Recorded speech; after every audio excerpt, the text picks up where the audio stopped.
The only person who's allowed to do that is a mother or a mother-in-law. Yeah. A parent. Not even figure. a father. Yeah, and you're not even a father. Dear Shandy. Welcome back to Dear Shandy, listeners. Hello, Andy. Hello. How are you today? I'm doing good. Doing good. Yeah, I like your purple getup. Do you think this is purple or is it more of a blue? I mean, you're asking the wrong guy. Yeah, this morning you said I looked like that purple monster, and Yeah, I was like, what's his Cookie name? Monster? No, the purple, or is he red? Not Elmo, the big one. That's Cookie Monster. No, the big one that all the kids like. It's very popular. It's very popular. It's very popular, I know. Is it furry? I think short hair fur. It's Is more it like shaped- felt. Felt. Oh, I think I know what you're talking about. Is that not...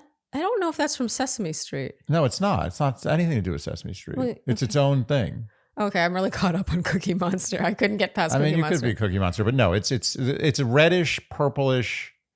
Oh, yeah. It's purple. Purple. And it's shaped kind of like this. Yeah, it's shaped like a tear, like a. It looks almost like a Barba Papa. Hershey's Kiss. Yeah, like a Barba Papa, but not a Barba Papa. Yeah. Do you know what a Barba Papa is, Andy?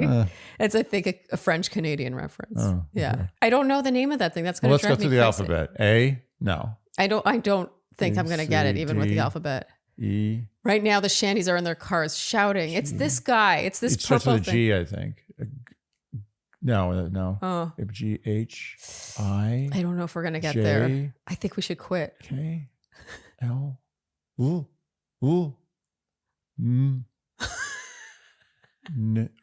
Should I just Google it? Q, R, R.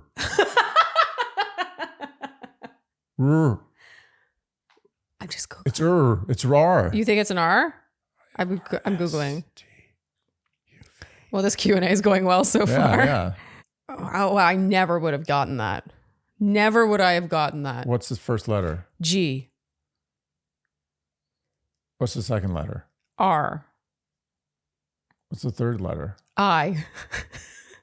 What's the fourth letter? M.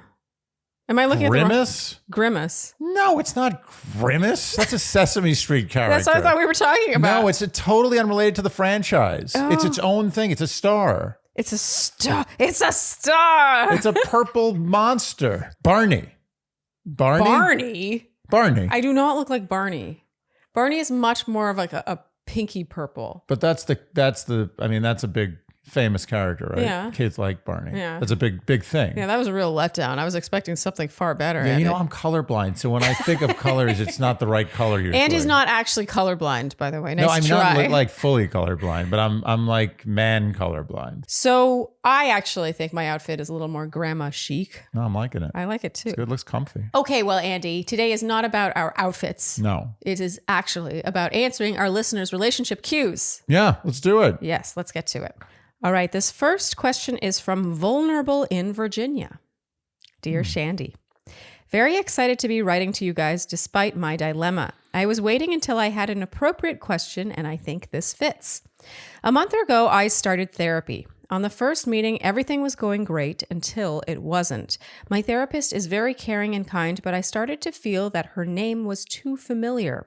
After the session, I did some debugging and realized she used to be my mom's therapist. Now, I have a second therapist because I planned to break up with the first, but I haven't been able to do so. I find myself holding back in sessions, but still find them valuable anyways. Should I continue seeing the first therapist on occasion, or how would I end things? Thank you, Vulnerable in Virginia.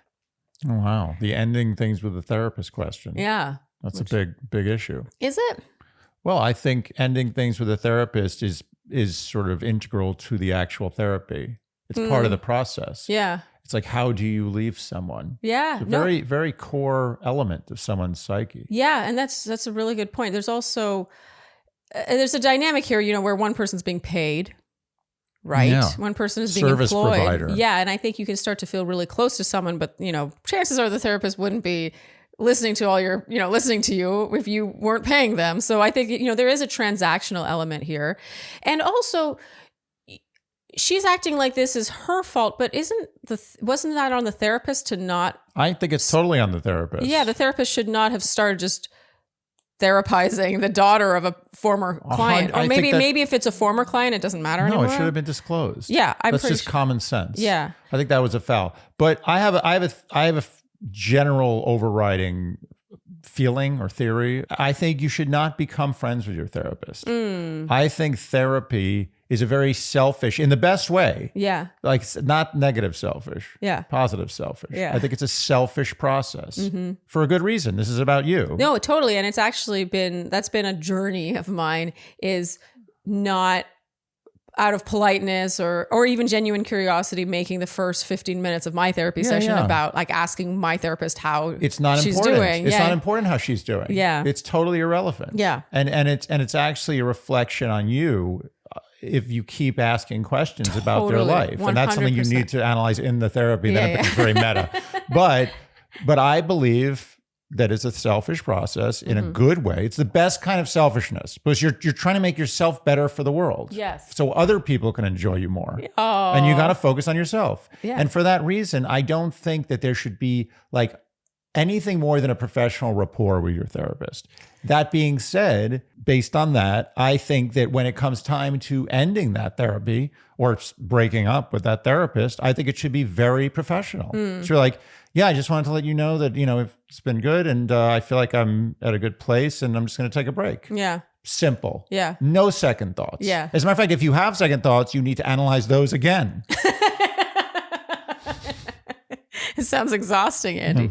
So actually, I agree with you in a sense. Like when I think back to having to break up with like voice teachers, and voice lessons there is something kind of similar. I mean, my fellow singers will know what I mean, but you're extremely vulnerable in a singing lesson. But ultimately, and you can spend years, like one of my voice teachers I was with for 9 years, and it can be really difficult to end that kind of relationship, especially when you feel like it's sort of run its course, right? It's not like, oh, I'm moving to another place or whatever. It's not circumstantial. But someone once told me that at the end of the day, you are employing this person. Yeah. You are paying this person for their services.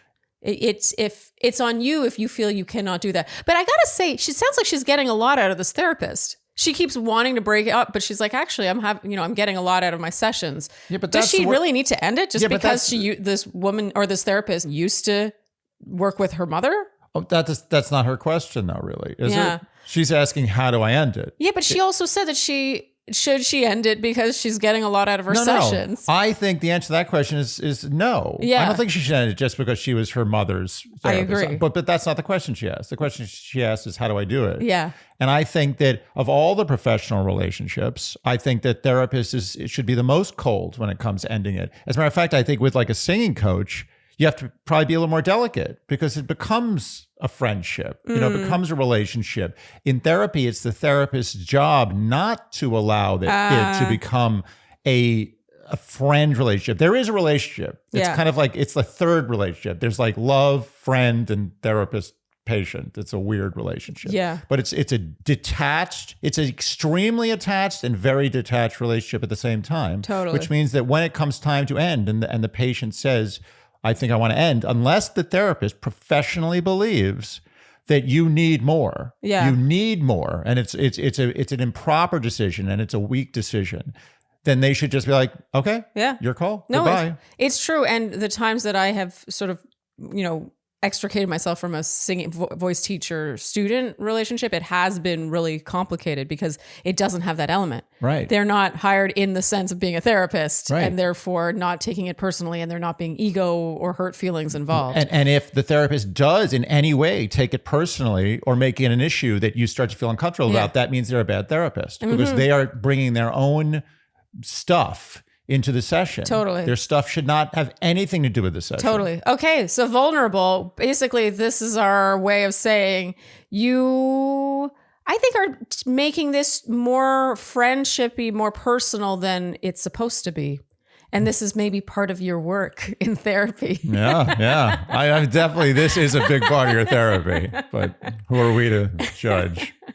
Okay. Hopefully this helped. And I'm sure there will be Shandys who are maybe therapists or who are just, more entrenched in the world of therapy. Yeah. I think there are people who might know the ins and outs of this better. So please let us know in the comments, because I'm very curious, actually, if we missed something here. Yeah. And actually, to add one last thing, I think it might actually feel good to be truthful about how you feel about a relationship with somebody in a safe setting. Yeah. Where you can just completely let your like rejection flag fly. Yeah. You know, because usually in life it's very difficult. Like to break up with a loved one is just unbelievably difficult. Yeah. To break up with a friend is like next level The difficult. friend is the worst. Yeah. And here you have a setting where it's like totally acceptable to break up with someone. You can practice. You can be like, wow, I can do this. And sometimes it can feel really good to just say like, I don't enjoy this thing anymore. I don't want this thing anymore with this human. Yeah. I'm going to say no. And then you're like, wow, that was liberating. I just told the truth about how I feel about a person. I gotta say though, I feel, sorry, I swear we're gonna move on, but I feel like, why couldn't she bring this up with her therapist in a therapy session? Like, something I've been wrestling with is I discovered you used to speak to my mother. But this is the elephant in the room. Yes. This is her, she has this issue. But we're not going to talk about it because it's for her therapist and it's for her to think about. Yeah. But we are kind of suggesting. Yeah, you're right. It is the elephant in the room. Yeah. Why can't she mention this to her therapist? Yeah. I think she should mention to her therapist this whole question that she wrote into Dear Shandy. And where else in her life does this surface? Yes. This fear of conflict, fear of addressing something head on. This is a big step. Like, I just think that there's a whole conversation to be had. Yeah. All right, we'll move on. Good luck, vulnerable. All right, this next question is from Anonymous.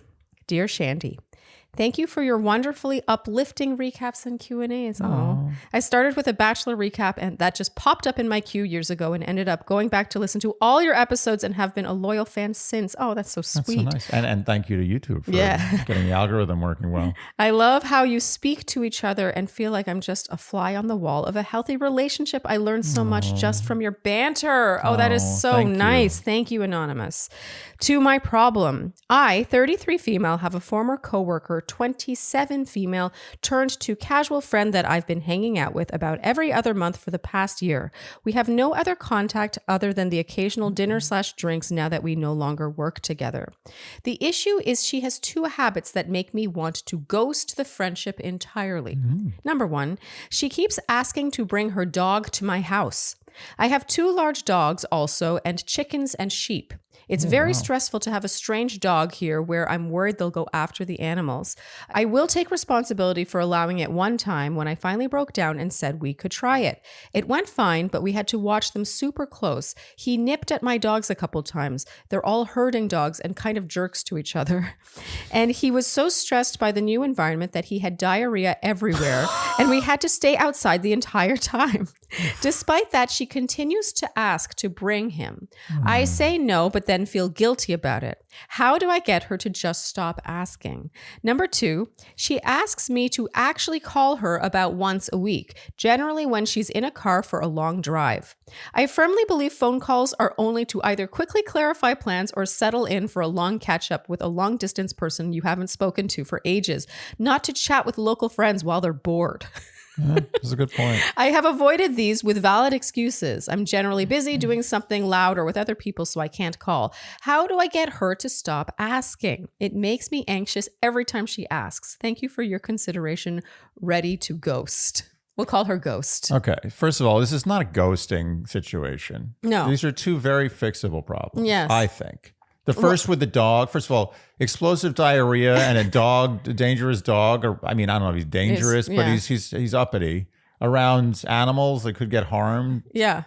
I'll just say, listen, I'm not comfortable bringing your dog in. I'm sorry, I got to put my foot down. Yeah. Period. Could we meet somewhere else? This is not that hard. Even someone who's not comfortable with conflict, you should be able to do this. Well, she sounds incredibly conflict averse. Yes. Based on this email. The two things she's asking, she's like, how do I get her to stop asking? This is a boundaries question. And actually, the title of the email is Setting Boundaries with Friends. Yeah. But she's like not even entering the room of boundary setting. This is what I think, similar to the first question. I think this is a great exercise for you to practice telling someone no. And by the way, telling someone no isn't the same as telling them to stop asking a question so that you don't have to say no. Right. Exactly. The only thing you have control over, Ghost, is how you respond to the question. You can't change you could have first of all, she sounds so conflict averse. I can't even imagine a world in which she goes up to this friend and is like, hey, it bothers me when you ask me these things. Like, so I think the happy medium for you is just to say no. It's actually very liberating to learn how to use that word, honestly. And your friend might actually respect you even more. And maybe certain behaviors in other parts of your relationship will change because you put your foot down. Yes. And I think when it comes to the phone call one, I think the dog one is very obvious. She's got a really good reason. And so it gives you real anxiety. Yeah. Just say it makes me feel very not good. So please don't bring your dog. Totally. And the trickier one is the phone call one. Yeah. But I think that she could request that you call her once a week. You could say, how about you call me when you are in the car, when you want to chat? Why is it on her to call her when she's driving in her car? Thank you. Just put it back on her. Say, actually, it would be better for me if you called me. Yeah. So you're not saying, no, I'm not going to call you. I'm not going to talk. You're just like, hey, let's reverse the roles here and see how much she actually calls. And by the way, that's great advice. I totally agree. And I also want to say that friends who out of the blue, like call me while they're on long drives. Yeah. I'm going to be honest. That bugs you. I was a little annoying because look, it's always nice to hear from friends. Yeah. But there are certain friends I have, they only call me when they're stuck on a long drive somewhere. Yeah. And I'm thinking to myself, like, am I at the bottom of the list? Okay. Like, is it like they're like, when they're busy, they certainly don't call me. Yeah. When they're like really lonely or sad or they have great news to announce, they don't call me. Yet when they're on a drive and they've gone through all their other people who don't pick up the phone, they're like, oh, well, now I could kill two birds and call Andy. I'm going to tell you something, Andy. You are no one's killing time friend. I think the thing you don't like, and I think that it's going to be linked, is the kind of person that does that probably talks about themselves the whole time on that call. They do. Often. No, there's one who doesn't. Really? But there's one who does. Who is it? Who? I'm not going to tell you. No, I'm a bleep it. Oh, it's... So he'll call in the car. Yeah. Really? Yeah. I always know. I'm like, where are you? Oh, I know. You're in the car. I'll literally say, like, I'll get a call from like, oh, hey, where are you driving to? And do you find that it's mostly about them? Yeah. Okay. Mostly about them. Well, so that's what I'm saying. I feel like there's a connection between the type of person that does that. It's like you're filling just this gap in their day. Right. You're and they're a little killing time. Yeah, and they're a little self-involved time. Is what I'm saying though. So I think it's not actually the calling while you're in a car. It's like the connection to the type of personality. I agree. Like when I think of the people who do that with me, I'm like, oh, now it's like they just kind of want to talk about themselves, and I'm sort of like the live body on the other side of the line who's willing to ask all the questions. And maybe we're being too sensitive. Maybe every one of their friends. Our Shandys are sensitive. This is a place for sensitive people. That's true. It's true. And look, and I don't want to belittle the people. Anyone who calls me because they want to talk to me is great. Yeah. I'm happy. Good for them. I'm not going to because they want to talk to them. you, not just because they want to talk in general. No, but I'm not going to malign my friends for calling me. What I'm saying is in the grand scheme of getting called by friends, I put getting called on long car drives at the bottom. I completely agree. So along the lines of your advice and my analysis of long driving phone calls, I definitely think you should tell her to call you. And you know what? If you aren't there to take the call sometimes, there's nothing that can be done about that. No, it's just life. Life gets in the way sometimes. Totally. I think it's a little much when someone's like, I want you to call me once a week. Yeah. I want you to call me once too much. a week. If you want to talk once a week, you make the damn call. She's not your mother. No. The only person who's allowed to do that is a mother or a mother-in-law. Yeah. A parent. Not even figure. A father. Yeah. And you not even a father. Like my parents do that with me. Sure. My parents are like, you have to call. Like they don't call me. I have to call them. If you have loving parents, you should check in with them periodically. Yeah. I think it's a little much to be like, I need you to call me once a week. I agree. That's on you, ghost, to set that boundary. It's not, you can't change what this person asks for unless you want a conflict, unless you want like an actual conversation about, which just gauging by the email, I don't think you're prepared to have. No, not a full-blown conflict. No judgment. Yeah. I would have a hard time with it too. And I think our advice has been very clear on this question, but I will say there's something else you might want to explore is that you're writing into a podcast asking if you should ghost a friend. Mm-hmm. I think you might want to explore other aspects of this friendship aside from the fact that she wants to bring your diarrhea dog over. Diarrhea. Yeah. And getting, the calls on the drives. I'm just guessing that there might be something else going on here. Okay, yeah. But I'm not forcing it on you. I'm just saying maybe look at it a little, take a little meditation. No, totally. A step needs to be taken back. What is it? Is this friendship so low value that you're not willing to have a tiny bit of either boundary laying or tiny bit of conflict or just, directly addressing something? You're willing to throw the friendship away. Yeah. Like that. That's pretty hardcore. And I'm thinking about all my friends who I consider like real friends, not like very peripheral friends. Yeah. And I'm thinking if they did these two things, it would never be like, oh, I should maybe ghost this person. Yeah. It would be a conversation or maybe two conversations. Or you just learn to say no more. Or I would just say no. Yeah. Or I would just not be available. Yeah. The ghosting thing is a little weird to jump to that. Yeah. I'm questioning this friendship. Totally. I'm sorry. No, that's a good point. All right, ghost, ready to ghost.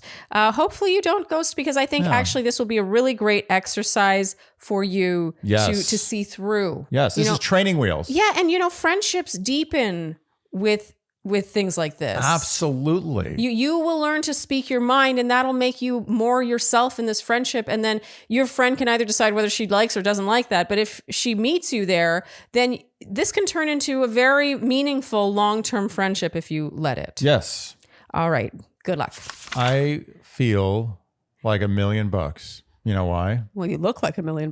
Oh, thank you. You also look like $1 million. Together, we are $2 million Yes. because we are wearing Jenny Kane's luxurious wardrobe essentials. Yes, we are each wearing Jenny Kane cashmere sweaters. I am wearing the cardigan in chocolate, the cropped cardigan, and you are wearing the zip. I love that sweater on you.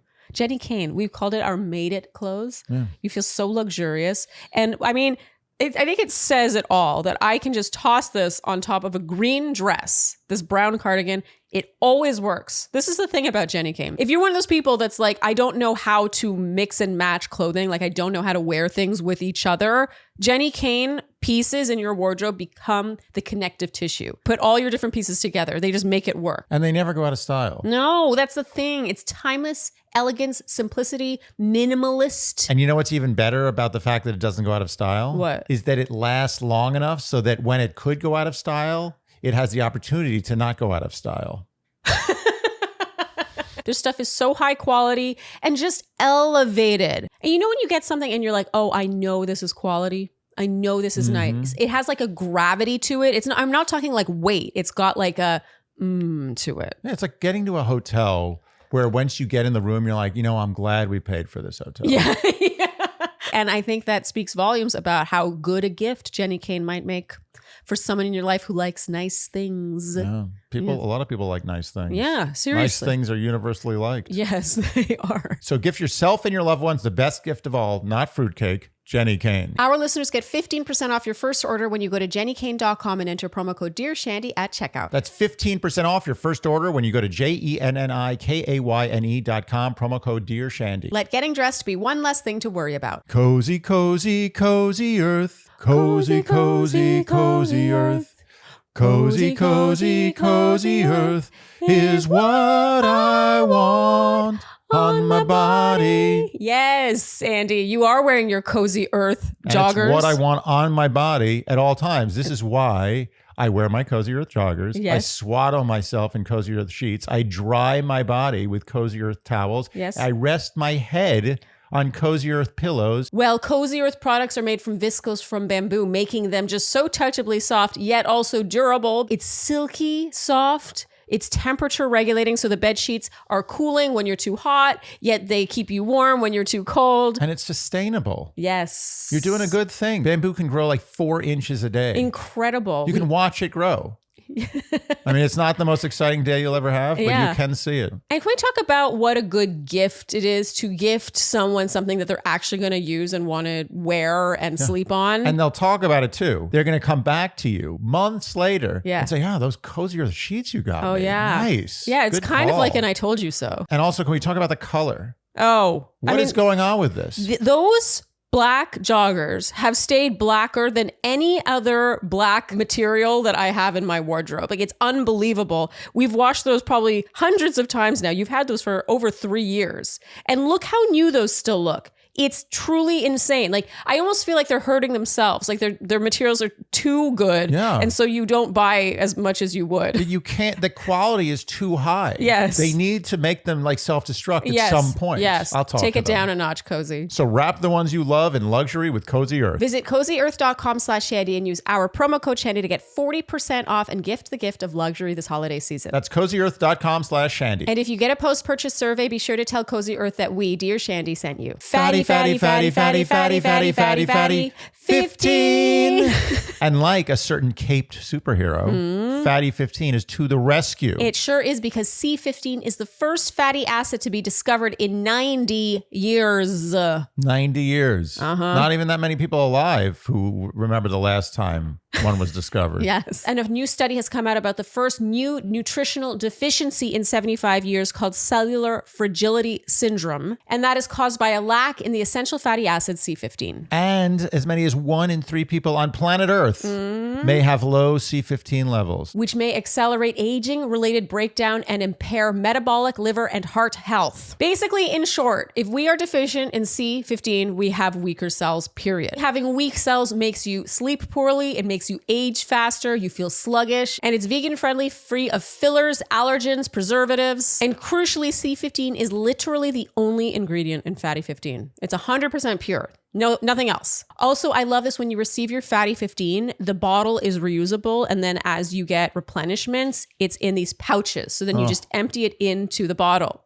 Isn't that so nice? It's so nice. I hate always throwing out or recycling a bottle over and over and over again. They care. They do. You know what? I'll tell you the honest truth. When I have a product that cares like that, I know that they care more about the actual product too. 100%. It shows attention to detail. So Fatty 15 is on a mission to replenish your C15 levels and restore your long-term health. And right now you can get an additional 15% off their 90-day starter kit by going to Fatty15, that's FATTY15.com/Shandy, and using promo code Shandy at checkout. All right, this next question is from Bride Never to Be. That's sad. I'll call her Bride. I mean, that's not necessarily sad. No. Because you can do whatever you want. Yes. Dear Shandy. Nice covering of bases there, Auntie. Dear Shandy, I'm a 28-year-old woman in a queer relationship for the first time after only dating men my whole life. Wow. My partner is also a 28-year-old woman. We were friends for a long time before we got together. When we first hooked up, we both thought it'd only be a casual thing because we're so different, but feelings snuck up on us, as they tend to, and we've been together for the past 2 years. They've been the best years of my life. She's wonderful, incredibly kind, giving, and thoughtful. Her love makes me feel at home in the world. Oh, that is beautiful. Are you waiting for something? No, Andy? I know it's coming. On paper, however, we're pretty incompatible. She's a radical queer leftist who doesn't believe in marriage, whereas I've always wanted marriage and children. When I spoke to her about these desires, she said she'd be open to getting legally married for tax benefits and legal protections, but would never want a ceremony or a ring. She considers these things regressive, patriarchal, and antithetical to her values. Similarly, she's willing to adopt, but very opposed to having biological children, even if I'm the one carrying and we have a known donor. While I agree with her politically and ideologically, I still find myself mourning these dreams. I mourn that I'll never wear her ring on my finger, never find that perfect white dress, never celebrate our love with our family and friends, never experience being pregnant and having biological children. I don't want to break up with her or ask her to go against her values, especially since she's already changed a lot for me. For instance, when we met, she was polyamorous, but has since become monogamous to stay with me. So I guess my question is there a compromise here? If not, how do I bury these dreams? Thank you for your help. I listen to your podcast religiously and appreciate you both so much. You're both basically honorary lesbians since you U-hauled after 2 weeks. I accept that. I mean, I'm thrilled. I feel a little honored. I am thrilled. Yeah. Okay. All right. I have feelings about this one. Oh, I want to hear your feelings. It relates to a bigger issue. Okay.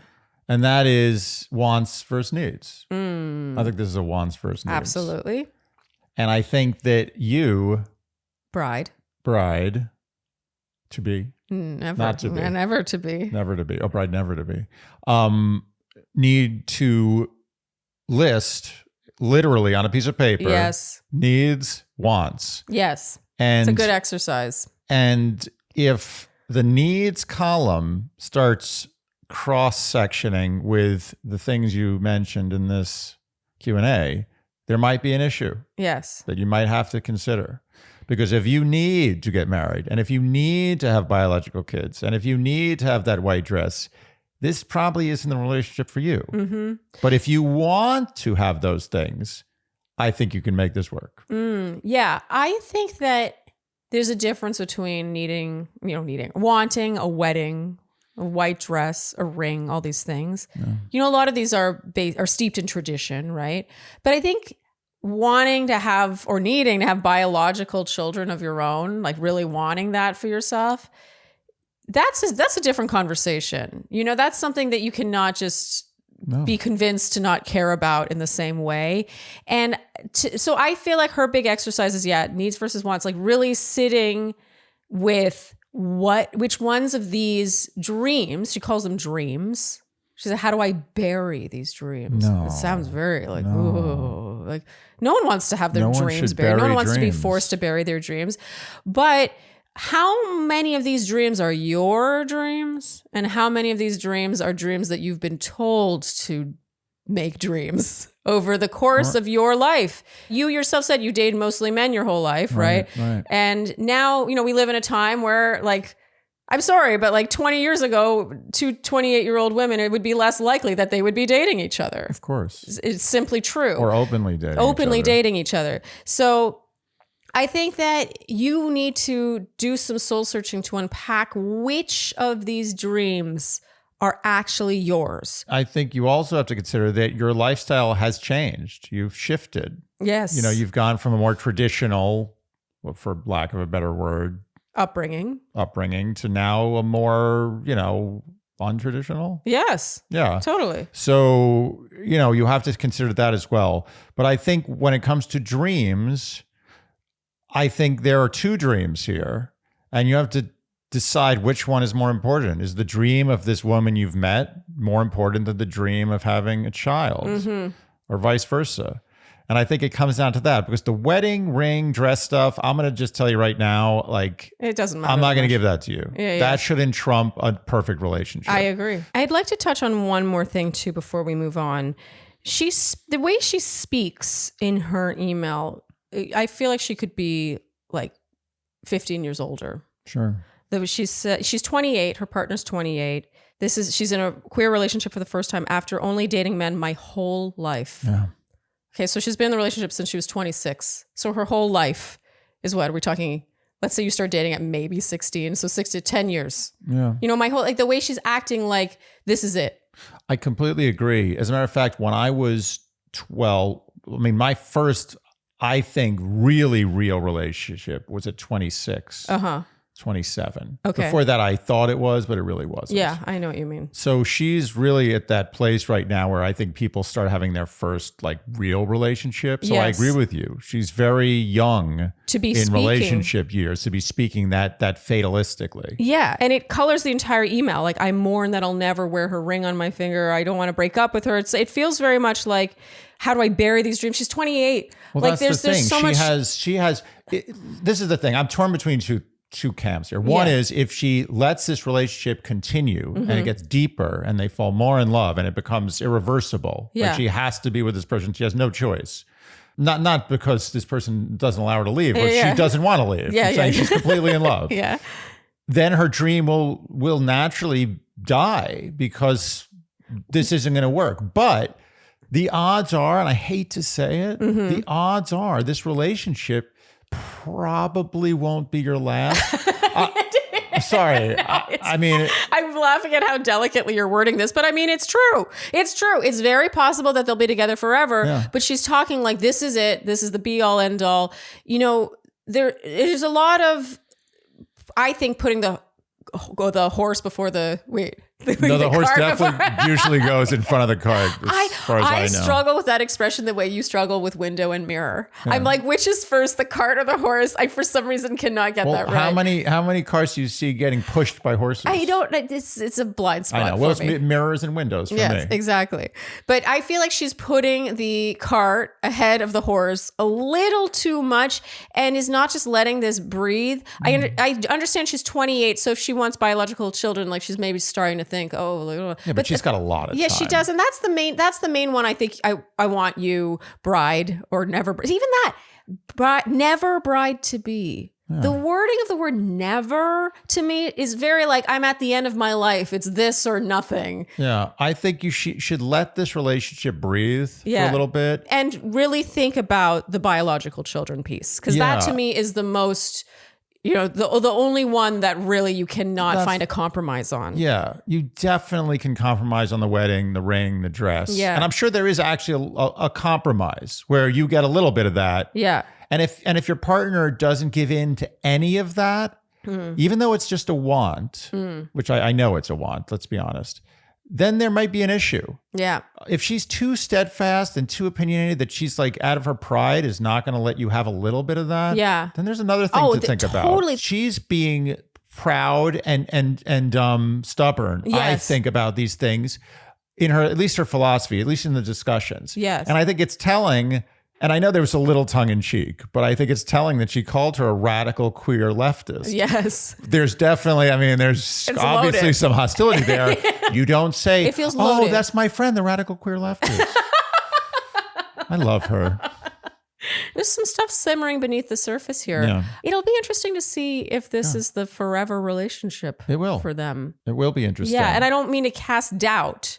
But to me, the biological children thing is either a dream or it's not. And if the girlfriend is like, no, we can adopt, but if you're with me, you're never having a kid just because I don't believe in that. And I will say something else, and I know people are going to disagree with this, but I don't think if you have real dreams, they should ever die, and you should never let a partner, a loved one, kill your dreams. Because in this specific situation, the partner's dream is not to not have kids and not to not have a wedding. Yes. Yeah. Good one, Andy. Yeah, that was a real mic drop moment. It's so true. And why would you want to be with someone who would make it so you it's not my dream. It's my want. It's my want. I don't really want a wedding and I don't really want a kid. Yeah. But since it's your dream and I don't really want it, I'm just going to say no. Well, because we're talking now beliefs versus dreams. Again, assuming, bride, that it is your dream. That's your homework to figure that out. But a belief and a dream, I think a dream should trump belief. Yeah. Don't you think? 100%. There are couples where one person, the famous couples, some don't work out, but some do.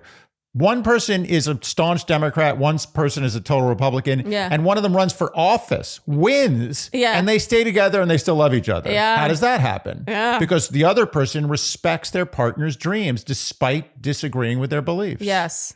Well, but I have to... I don't know how they do that, by the way. I don't know how they do that. I wonder, what are the fights like in that house, or do they just avoid it entirely? Maybe they just avoid it. They agreed to avoid it. Yeah, I'm fascinated. I would love to be a fly on the wall for those couples, I've got to say. All right, never bride to be. I want you to analyze the use, bride never to be. I would want you to analyze the use of the word never in that, or having dated men your whole life at age 26 when you wrote, at that point. There's a lot of little things about this email that I think it would behoove you to analyze within yourself. And your whole life is ahead of you. Mm-hmm. And I would like your whole life to have dreams in it. Yes. That's my wish. Yes. Okay. Good luck. All right. This next question is from Always Behind the Scenes, but you can call me KB. Dear sweet Shandy. Hello. Longtime listener, not first-time caller, but hopefully first-time answered-er. I'm writing in a question that's a little niche and possibly seems insignificant on the surface, but has continued to be an emotional issue for me. I hope it can foster a relatable conversation. I'm a 28-year-old woman. Oh, it's the Q&A of 28-year-olds. Oh, wow. I live in a large city full of young creatives and a thriving social scene. I'm no influencer, I'm no party girl, but I am social and am enjoying every bit of being single-ish in my 20s. You know where she lives? No. On 3, let's guess. Ready? Thriving social scene. a large city full of young creatives. Okay, ready? Oh, I just don't know. I'm gonna guess. Let's guess. Yeah, On but I three. haven't been to enough cities in the States to be able All right, to make fine. it. Just let's guess. Ready? I can only guess a city that I know. Okay, fine. 1, 2, 3. Austin. Denver. Okay. Okay. All right, Okay. keep going. You're probably right. Austin. See, I don't know. I've only been to Austin once. I like don't the way know. like somehow I'm right by saying Austin.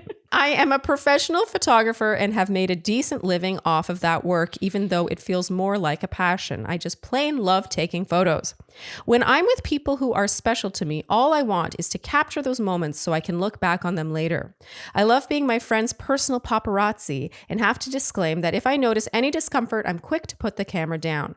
I am self-aware enough to know when it's too much. That being said, I live for the chaotic Facebook album of 2006 type of memories, and to me, there's not much that's more fun than reliving a night out with friends by going through the photos and videos.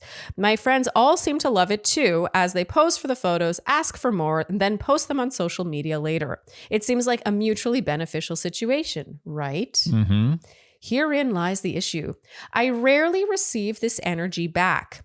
Now, my friends are in the creative field and know how to take good photos, and they have taken awesome photos of me, but for every one photo I'm in, I swear there are at least 50 of everyone else. Even on nights that are special for me in particular, it just isn't reciprocated. I have several examples, like how I'm newly dating someone who has done photography in the past but hasn't ever taken a photo of me without being asked, how I planned my own birthday celebration and have 3 photos to show for it, one being a mirror selfie, how I somehow took 300 photos at my family reunion weekend only to be in one, which was a self-timer giant group photo, and how I finally broke down and paid $600 for an actual photo shoot so I could just have a few good photos of myself. To remedy this issue, I've made excited remarks about the camera I brought that night. I've stated blatantly what photos I hope for. I've asked straight up. I've been passive aggressive. I've annoyed people, and I just don't know how to actually fix it, if that's even possible. Asking explicitly feels so awkward. I don't want posed photos. I want candid shots like what my friends get from me. I've even gone as far as to bring no cameras and take no photos just to see if anyone notices, but they actually do. But does any of it help? It certainly does not. Well, maybe it does for a little bit, but I always wind up in the same predicament. As a child, I was often accused of being dramatic and overly sensitive, and I hope I know when I'm making too big a deal over something trivial. But even as I write this, I can feel hot tears burning the backs of my eyes. I want meaningful photos of myself and of nights that are important to me without feeling like an inconvenience. And maybe what I actually want is to feel loved and appreciated for what I do. Is it wrong to want to see reciprocation even when it's as insignificant as photos? Am I being manipulative or childish? Do I need to go back to therapy? Do I need to just suck it up? You're both so wise. I hope no one chose to use photos as their Q&A Dear Shandy word watch drinking game today. Talk about a fun night if so. With all respect, love, and adoration, always behind the scenes, KB. I mean, to me, she sees the world as a photo opportunity, and she expects the world to see her as a photo opportunity. Yeah. And unfortunately, usually that's not the way it works. So I think she is seen by her friend groups as she's the photographer. Yes. And we don't have an obligation to put her in photos. Yeah. Now, why she's like mathematically in way fewer photos than, it seems like probability should suggest, I don't know. Wait, it's probably what? I didn't understand that. Meaning like, I don't know why she's in so few photos. Oh, I mean, I think I know why. I mean, she's showing up in her friend group as the photographer, like you said, right, to the point where when she doesn't bring a camera, doesn't take any photos, people notice. But what is she like? This is a dynamic this is a precedent that she is contributing towards. Right. And she feels awkward asking explicitly. She wants people to just read between the lines and do what she's doing in the friendship. But the thing is, just because someone takes a good photo doesn't mean that they do it for fun. A lot of people, I say this as someone who knows how to take a good photo, but sometimes my best nights out, my favorite nights are the ones where not a single photo is taken. Yes, I agree with that. And I would love to have, KB, I would love to have you around. It sounds amazing having this like amazing photographer who brings a good camera and is just capturing all these candids. Well, but you can't ask that of someone else. But I'll also be honest, I can think of someone I know who Yes, is that person. I know who you're thinking And of. I will tell you that And he's unless amazing. Oh, he's fantastic. I But love his photos. Great photos. We have a bunch of them that we love. But I will tell you that unless he forces himself into photographs Yes. or takes selfies, he's often like, I don't think about taking a picture of him. He's like the professional photographer. He's the one it's his behind job. the camera. Yeah. Yeah. But I have noticed, like we had he had a birthday thing recently. Yeah. I noticed that he had a friend there who did take a lot of videos and photos and things, and he was into it. Yeah. Well, He was into it. He would notice, and like he That's was what- happy that this person was there. I agree. And I think KB should find a friend who likes taking photos even more than she does. Yeah, this is a tricky thing to fix because you're kind of like, first of all, KB, I feel your pain. Like, this is so the kind of thing I would get upset over and notice. And so I don't want you to think that you're being overly sensitive, because I do think that, as you suspect, this reaches something different than just wanting to be in photos. It's more like you want to feel thought about and recognized and appreciated. That's a big one for me. You want to feel appreciated. And it doesn't feel like you're being appreciated if it's not being reciprocated. Well, she's equated being in, group photos in multiple times in an album as appreciation. Well, she's valuing herself No. based on No, I disagree. I think that she is providing this for all her friends, and what would show appreciation is if it was reciprocated. That's It's like, what I we said. recognize what you're doing. We recognize what you're doing, so we're going to do it for you. It's not about her being in the photos. I think it's about the act of someone seeing her the way she sees them. I Look, think she definitely cares about being in the photos. I you think this think? question has nothing to do with reciprocation. I think it has to do with the fact that she feels left out. oh, so you think she looks back over the album and is like, I want to be in more photos? Yeah, I think she feels left out. Like she's not an important person in the friend group. Oh, see, okay, so I see it differently. I see it as like it's more like what it represents. No, I immediately saw this as she feels insecure about her place in her friend group. Like people don't see her as the fun Oh my person God, they want I to be in love pictures it when we with. disagree. It's so exciting. Yeah. I'm like, Yeah, I was like listening to you. I was like, what are you talking about? oh, wow. So if I put myself in her shoes, which is, what I often do in these situations, for me, it's feeling like I'm invisible. Right.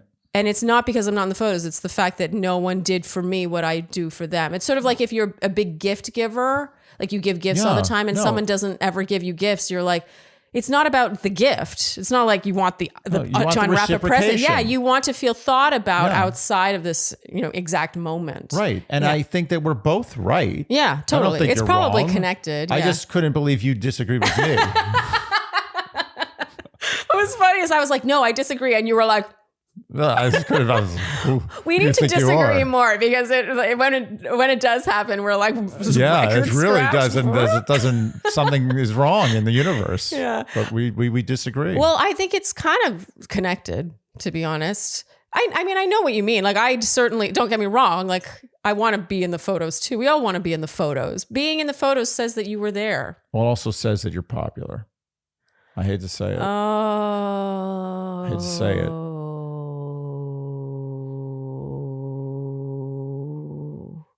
Are you going in that direction? Squarespace, Squarespace, Squarespace, Squarespace, Squarespace, Squarespace, Squarespace, Squarespace, Squarespace, Squarespace. We're running out of ideas for our Squarespace jingle, but it does not diminish our love for Squarespace. No. We love it. And that's because Squarespace is your destination for all your website building, beautiful website building needs. And website building is not something people look forward to doing. I think that the first day they're like, yeah, today, like I'm feeling motivated to get started. And then they realize what a mountain they have ahead of them. And then they lose steam really quickly. And that's why Squarespace is so amazing, because they really hold your hand every step of the way. They help you make a gorgeous, professional looking website with little to no design experience. And that's because they have gorgeous templates. First, you shop around for their templates. And you can even filter down your templates based on what your website's purpose will be. You can plug and play your imagery, your graphics, your text. And then from there, you can add or remove certain features so that you can really make the website bespoke to your needs. And I must emphasize the bespoke aspect. Yes. Because that's what website building is all about. Totally. What's the point of having a website or even a beautiful website if it looks cookie cutter, if it looks like everyone No one else's wants website? that. No. Yeah. It's you want too- to stand out. You got to do. stand out. It's not like there's only 10 websites. No. There's a billion websites. Yes. Are you going to have a boring website? No. Why? Why would you do that? Well, I don't know. Do you hate yourself? So Squarespace will help you not hate yourself. So go to squarespace.com for a free trial. And when you're ready to launch, go to squarespace.com/Shandy for 10% off your first purchase of a website or domain. Again, that's squarespace.com for a free trial. And when you're ready to launch, go to squarespace.com/Shandy to get 10% off your first purchase of a website or domain. Just when you think you're alone in the shower, pros knows.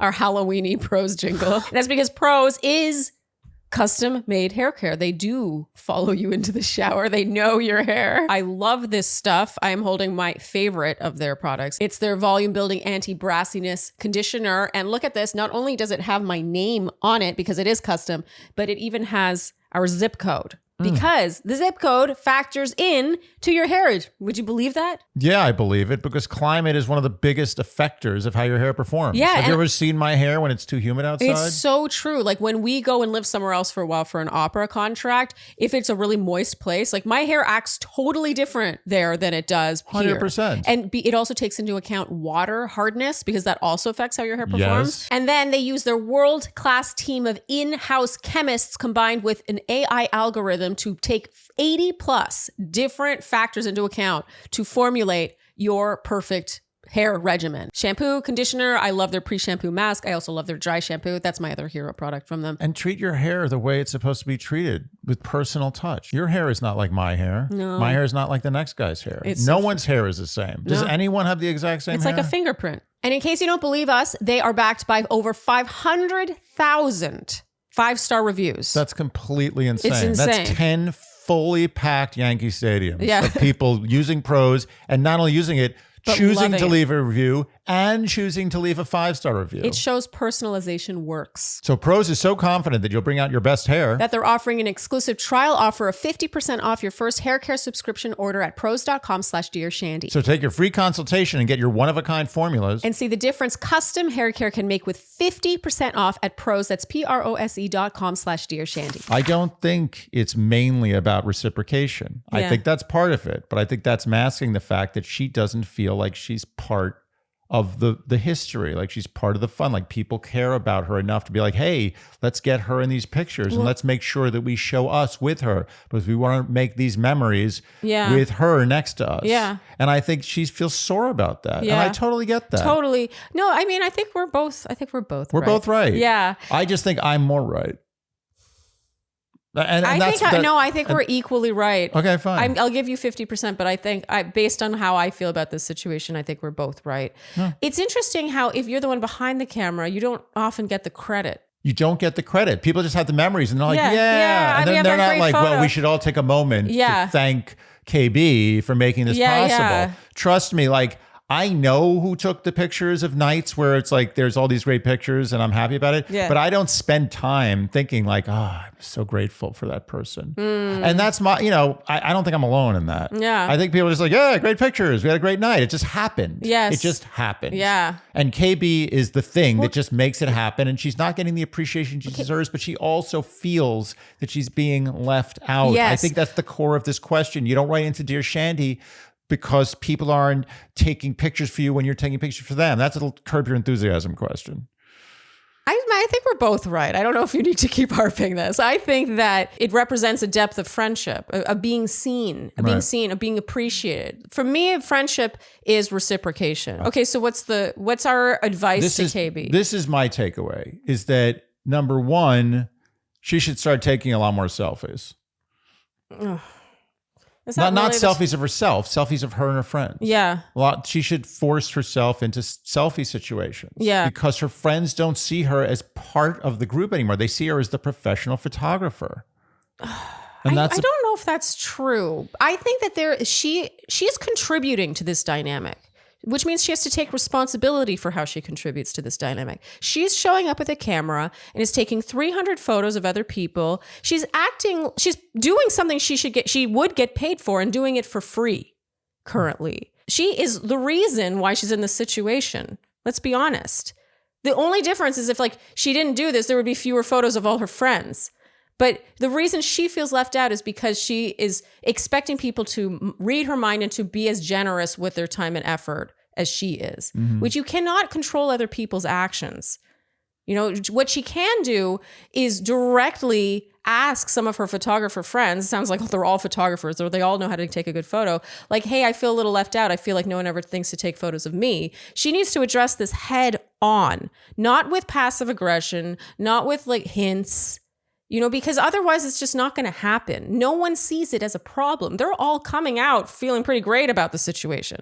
They're getting great photos and they think she's happy to do it, which she kind of is, but she wants the reciprocation. She needs to change this dynamic because she's the reason why she feels left out. So let's get back to the popularity thing. Ooh, can we do that? Yeah. No, I had a big reaction to that. No, I know. And it's okay that we disagree. I'm fine with that. I don't disagree. I just think that my gut, when I heard this question, and it made me a little uncomfortable, was that maybe she's not high on the, what's the word that you can use hierarchy. now for a pole that's made by native peoples, that's made of wood with faces on it? Okay. What do you call that now? I don't know. Okay. Whatever it's called I'm allowed to say, she's not high on that pole. Do you not think, though, that she is putting herself low? And that's the thing. By hiding behind the I'm lens. not saying that she's just an undesirable person. That's why I feel uncomfortable saying that. What I'm saying is I think you're right. I think your theory comes into play into my theory in the aspect that she's allowing herself to be in that place. Yes. I think she should take proactive action to rise up, if that even means like forcing herself into selfies and like saying, hey, let's all get to it. It's me. I want to be in this picture. Let's do it. Yeah. And like be like, oh, I feel like I'm not in enough pictures. Like, what's going on, guys? Yeah. Like, and whatever I'm sorry, she needs to do. If those friends don't pick up on those direct, that's at that point she's not being. Maybe she's not appreciated. Yeah. And she never will be. Exactly. So in which case she should find better friends. Find better friends. But to me right now, she's just wanting her friends to pick up on hints. Yeah. And to be psychic. This is, look. And to think there's something wrong with the dynamic that they don't see a problem with. You know what a common thread of 90% of these Dear Shandy questions is? What? Is a lack of directness in communication. Yes. And I'm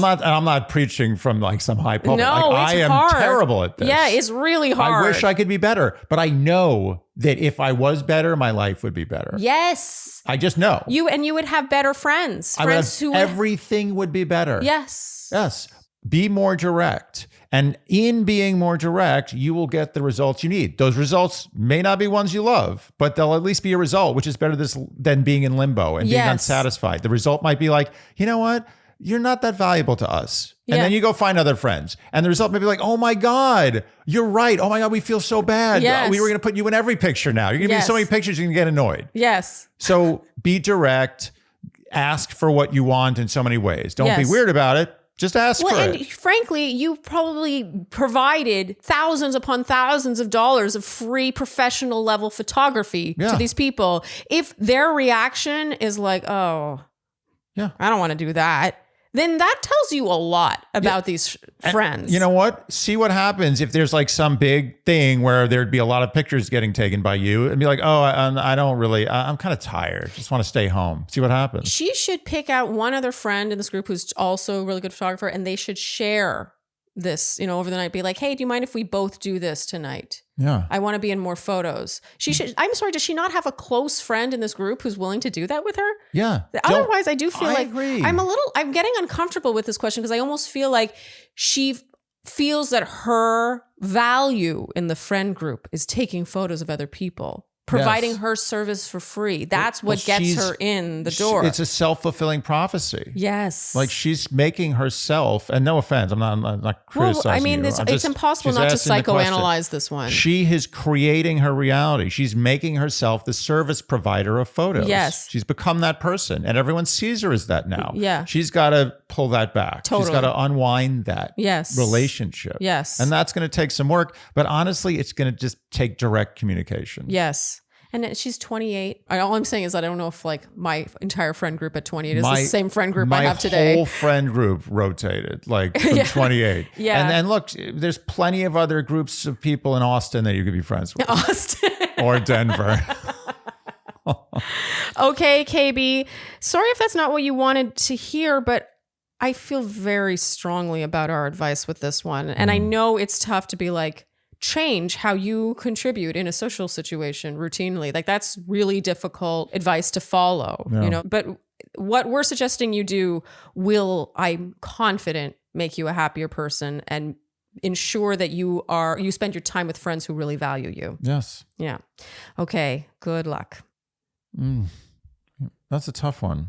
I think I'm starting to lean a little more towards your theory, actually. Really? You brought me in a little bit. I think you might be right. I think this is about her occupying the role of professional photographer too much in her friend group. Yeah, she's too generous, and then she's one of those people, and I think we all have those friends, and oftentimes we are that friend who give a lot in a relationship and then feel resentful when it's not reciprocated. Yeah. But it's, you know, we also gave more than we should have. And that part of that is living, like is life. You learn how much to give. I agree with you. I spent a lot of my 20s giving way too much of myself to my friendships. You know what? I think you're more right than me in this. And I've come, you've brought me to your side. You really have. And it's the beauty of Dear Shandy. But we bridged the divide. Oh, I mean, I think we're both somewhat between ourselves. But I do think that this question is more about how much she gives in life. That's what I think. I say that, you know, thinking back to being 28 and how much I gave in my friendships, sometimes to the wrong friends, the friends that didn't appreciate what I had to offer. Right. And I think in this case, it's not taking photos necessarily, but it would be like being there for people emotionally, like asking a lot of, as you can imagine, really like psychoanalytical questions and really trying to like help people through things, and not receiving that would leave me feeling really defeated and not seen as a friend. That's the thing. If you're a very giving person in a friend group that's a little selfish or self-absorbed, you can start to feel really small. Yes. You can start to feel really unappreciated and possibly like unpopular, not well liked. Well, and in a way you are unpopular because you're in the wrong group. Would you rather be popular in the right group or unpopular in the wrong group for you? You know, it's total, like I have been unpopular in the wrong groups in my life. And so the point is to get out of that group and find a group where you are popular. No, you are right. I was sitting on the beach looking at the sand and you were underneath drilling holes. Oh, why? No, it's fine. We can both be right, Andy. We can both be right. I think you're right too. You're more right. Accept it. All right. This next question is from S, as in the letter. Dear Shandy, I absolutely love your podcast. Oh, I really love all the insights you give to us Shandys. I am in a predicament and would love both of your insight and advice on what I could do next. Thank you so much, S. Thank you. For context, I, 28-year-old female, not from the US, had been trying out the dating apps for the last 5 to 6 months. I have been on a few dates here and there, but nothing has really stuck. There was a guy, 28, also not from the US. We are both based in a different English-speaking country that I had been talking to for a few weeks back in May. We were sending long 3 to 4 paragraph answers to each other, and he seemed really interested in getting to know me. When it came time to meet, first he was busy and then messaged saying that he just got some bad news that really impacted his mental health and couldn't handle dating on top. He was super apologetic and said sorry for wasting my time. We said it would be nice to be friends, but then his responses to me would be quite sporadic. We talked every day on the dating app and then moved to Facebook. I was super understanding and glad he was nice and communicated well. However, that changed when 2 weeks later I saw he created a profile on a different dating app. Anyway, we stopped all communication and I got a new job. I remembered that this guy had said he worked at said workplace, but where I work is across multiple buildings and within those buildings, multiple floors. So I thought the chances of seeing him would be very low.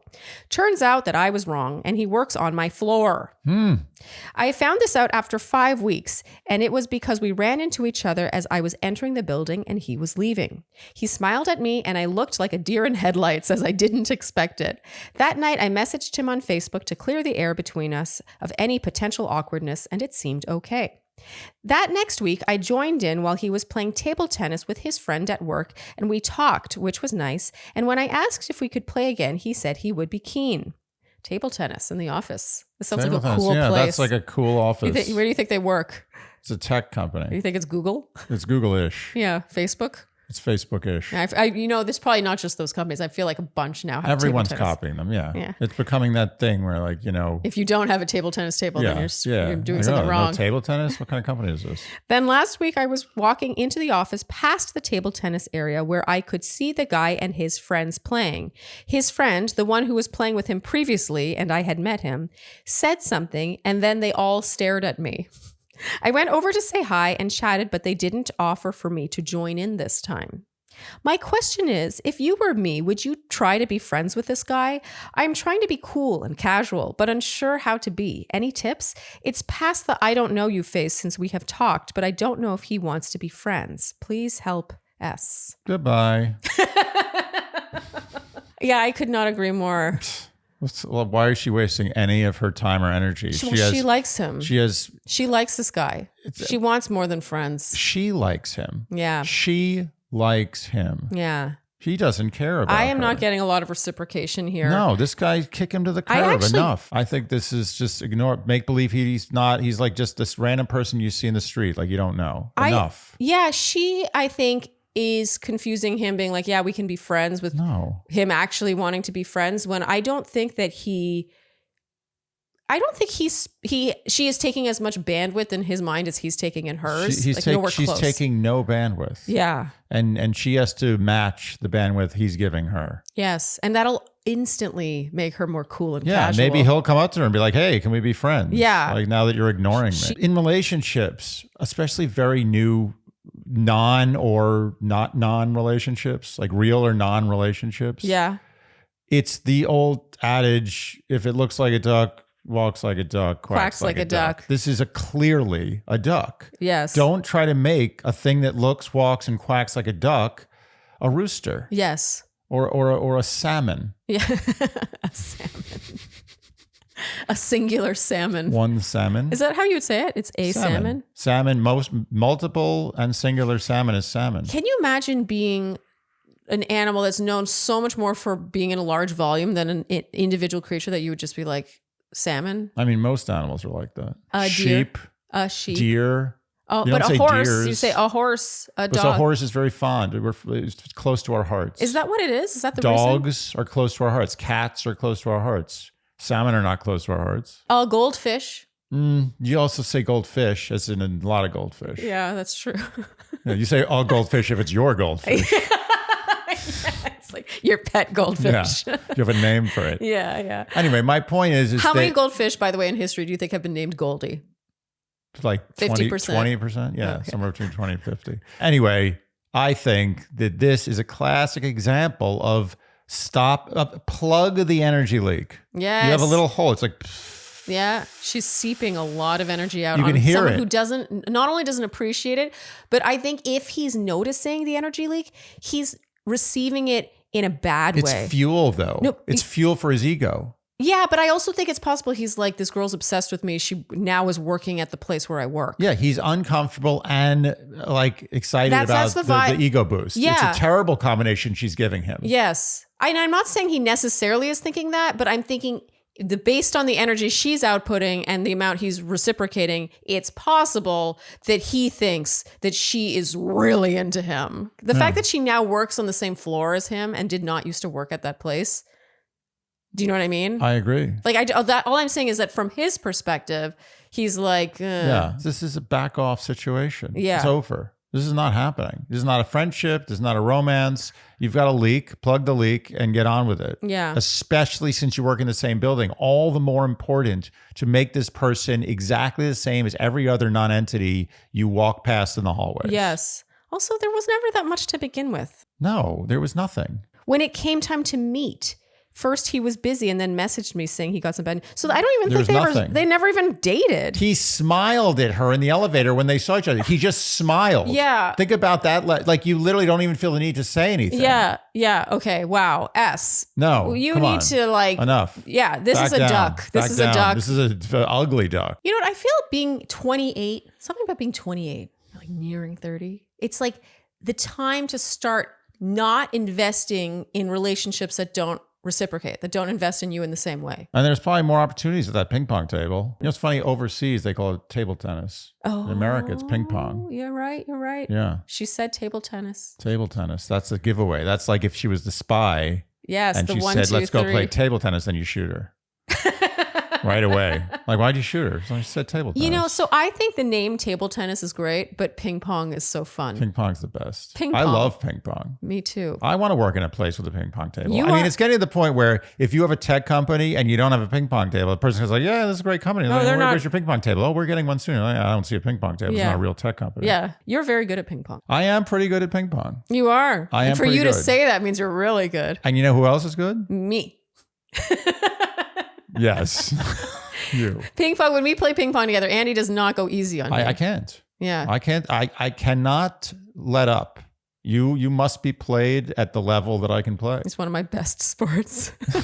Sport. It really is a sport. Oh, yeah. When I you mean, watch competitive level ping pong Can I- players, I'm like, damn. Can I tell you something? I believe in my heart that the athletic skill exhibited by the top flight ping pong players is more impressive to me than any major team sport. Like Wow. baseball, basketball, football, the whole thing. Yeah. It doesn't get the respect it Yeah. deserves. I never see big organized sports and I'm like, oh my God, how is that even possible? Yeah. When I see like 2 top level Olympic ping pong players, I'm Yeah. like, I don't know how that's humanly possible. Is it in the Olympics, ping pong? In the Olympics? Yeah, Okay, fully. just Like making it's sure. a big Olympic sport. In general, I just prefer sports that have one single player Me too. by far. Boxing and tennis. Yes. My two sports. Yeah, yeah. It's just a team. I'm less invested, but that's very un-American of me. I feel like Americans love their team sports. Teams, but the teams always change.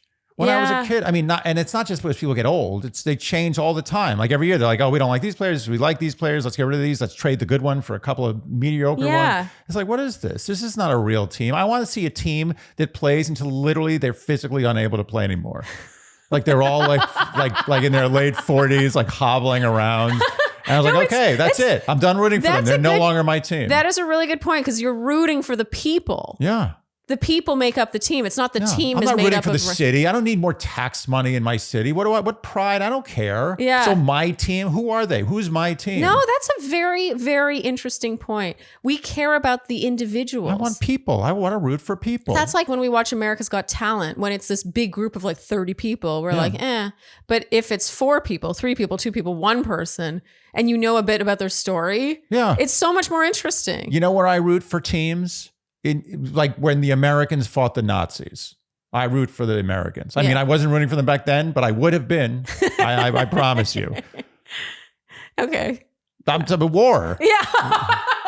That's where I root for a team. Okay, I think that's where we wrap this Q&A. All right.